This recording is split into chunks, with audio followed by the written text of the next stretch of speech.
I would like to check in on the state of the economy to see if we're going to be heading into a major recession. As I mentioned, this is going to be one of the most crucial earnings seasons we've had in the last decade, thanks to this Black Swan event. And now that we have JP Morgan and Wells Fargo that posted their earnings, I'd like to take a look at the total loans outstanding just to see what the deferral rates might be looking like. I'd like to check out Delta Airlines, some of the unemployment rates, and then just finally, folks, I think the economy is better off than I was anticipating, and I think it depends on a more macro, circumstantial level how bad you've been impacted personally, because obviously if you live in Las Vegas where they have a 30% unemployment rate, and in fact the chief of unemployment quit due to the over high demand of checks they had to send out, they just couldn't keep up with it, and he was getting death threats. And then somebody that came in to take his place also quit, which is just absolutely horrifying. But nonetheless, folks, I look so forward to getting into these numbers, so let's hop right into this.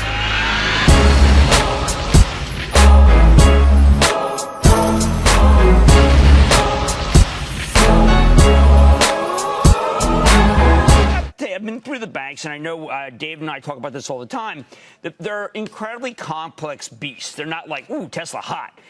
And when I first went over them, I thought they looked pretty good, but already they're reversing. And this is not an uncommon pattern as people find one line or two line that they don't like, and then they sell these stocks. David, it's happening once again. You know that these banks could have been littered with bad loans. It's not. They have great trading. They go up. And then they spent the rest of the session going down. Here you got a bank, Citi, okay? Now, Citigroup has a tangible book value, which is actually, if you close the bank, I know you're not going to, but if you close the bank, it's what the bank's really worth. The tangible book value is $71.50. This stock is at 51. That is the definition of cheap. Of course, they're not allowed to buy back stock or be additive. If you want cheap, come and get it. Welcome back, the passive income investors. And to kick this off, just to jump right into JP Morgan's numbers here, and in the clarity of my transparency for doing some homework for you guys, could you just hit that like button? And if you want future updates, consider subscribing. But nonetheless, taking a look at JP Morgan, this is one of the most fascinating charts I found in their recent reports, and I'm only going to be showing you guys highlights. You can go on their investor relation page and look at their Q2 earnings as well. But we can see the consumer lending relief program going all the way back to March has actually declined by 95% for people asking for deferrals. And we can see that the percentage of accounts with payment deferrals on the consumer card side, only 2.1%.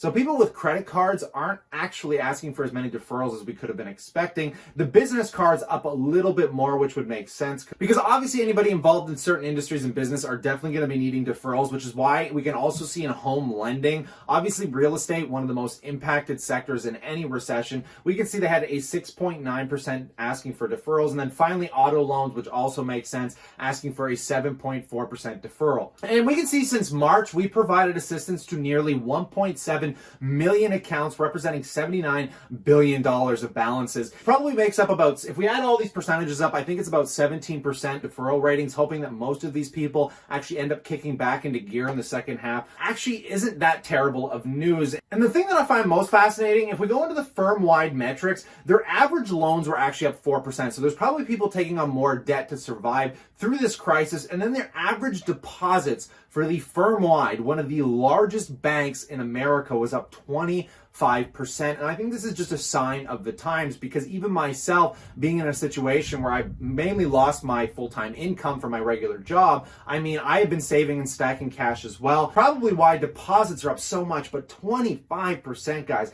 just absolutely staggering numbers. Now, taking a look at Wells Fargo, I found this to be the most interesting. It's on page 20 for allowance for credit losses for their loans. And if we scroll to the bottom here, guys, we can see that the total amount they put aside is about $20.4 billion, which we can see represented up here. And then the total loans outstanding represent about $935 billion, which means they have about a 2.19% difference for those loans outstanding. We scroll to the top, guys. The crazy thing is all these banks are making less money than they pretty much ever have, thanks to the low interest rate environment, which we can see in Q2 of 2019, they had about $12 billion in interest revenue, whereas today they've only got about $9.8 billion for this quarter in 2020. So, I mean, that represents about a $3 billion loss, which is pretty massive. And actually, one of the scariest things I think with Wells Fargo is if we go back down So I find this to be one of the most interesting parts of Wells Fargo's entire loans outstanding, because this represents some of the real estate and construction, the entertainment industry, automobiles,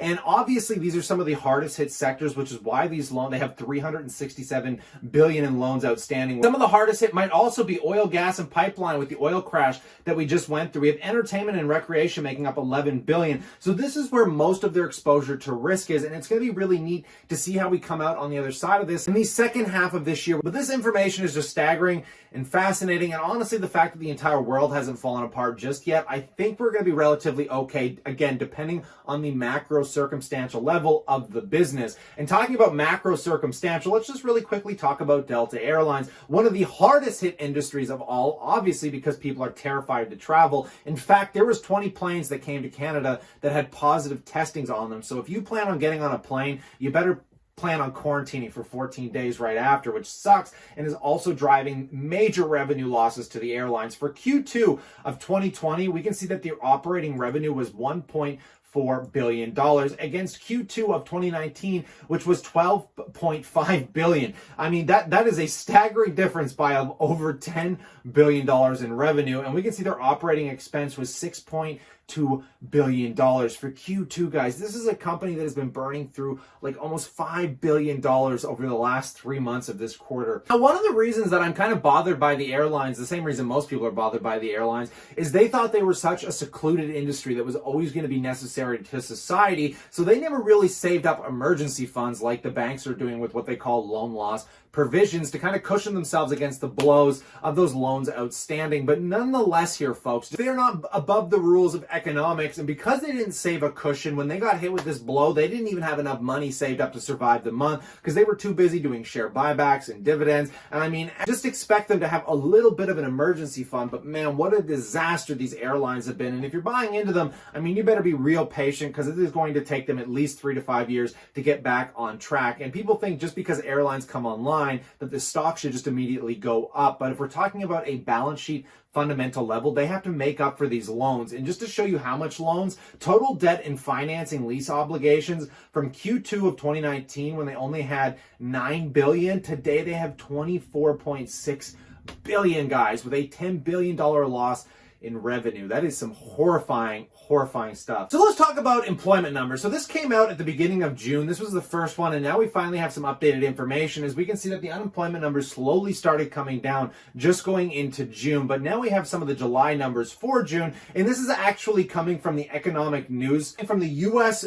Bureau of Labor Statistics, and I wish they could make their blogs a little bit more neatly defined. It looks like a really junky text document, very boring to read. But it says total non-farm payroll employment rose by about 4.8 million in June, and the unemployment rate declined by about 11.1%. The U.S. Bureau of Labor Statistics reported today that these improvements in the labor market reflected the continued resumption of the economic activity that had been curtailed in March and April due to the CV pandemic and efforts to contain it. In June, employment in leisure and hospitality rose sharply. Notable job gains also occurred in retail trade, in education and healthcare services, other services, manufacturing, and professional and business services. This news release represents statistics from 2 monthly surveys, the Household Survey Measure Labor Force Status, including the unemployment by demographic characteristics. So this is still some pretty good news. Obviously, I think a lot of these might be part-time jobs because a lot of these businesses are just trying to kick back into gear, and obviously restaurants aren't going to be as busy as they used to. But in the same notion, guys, this is a tick in the right direction, folks. We are still in a very rocky situation, and I am already ready to wake up in 2021. We could just totally skip this year between the Boeing planes and everything getting blown out of the sky.